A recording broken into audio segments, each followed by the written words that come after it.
వారికి కళ్యాణంలో సీతమ్మకు చేయిస్తి చింతాకు పతకము రామచంద్ర పతకమునకు పట్టే 10,000 వరహాలు రామచంద్ర.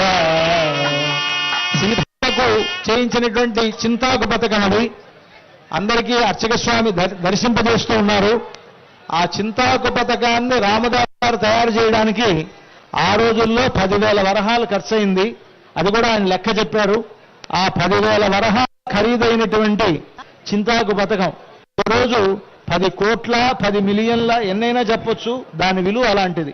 ఎప్పుడో 17వ శతాబ్దంలో రామదాసు గారు తయారు చేయించినటువంటి ఆ చింతాకు పతకం అది ఎంత విలువైనది అనంటే దానికి భక్తియే విలువ.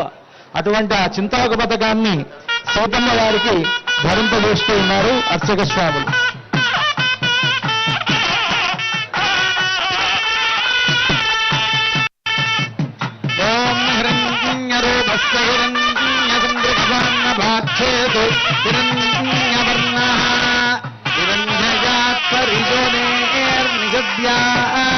హిరణ్యదాదద్యన్నమస్మై.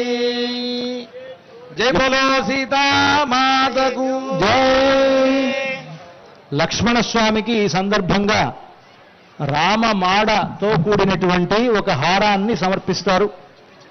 రామదాసు గారు రాముడికి కైంకర్యం చేసినందుకు గాను ఆయన 12 ఏళ్ల పాటు జైల్లో ఉండవలసి వచ్చింది. ఆ రోజుల్లో అబుల్ హసన్ తానీషా అనేటువంటి రాజు తన అనుమతి తీసుకోకుండా ఆ రామమాడ అర్చక స్వామి మనకు దర్శింపజేస్తున్నారు. అంతా సేవించండి. ఆ రామమాడలో రాముడు ఆనాడు ఇచ్చినటువంటి మాడ అది. దానికి ఒకవైపున పట్టాభిషేకం గుర్తు, ఇంకోవైపు ఆంజనేయ స్వామి వారు ఉంటారు. దాంట్లో అది నాణాలు. ఆనాడు రామదాసు గారిని జైలు నుంచి విడిపించడానికి సాక్షాత్తుగా రామచంద్రమూర్తి తానీషా కల్లో కనిపించి ఆయనకు 6 లక్షల బంగారు నాణాలుగా ఇచ్చారట ఆయన. ఆ బంగారు నాణాల్లో ఇక్కడ ఒక నాణ్యం అది ఉన్నది.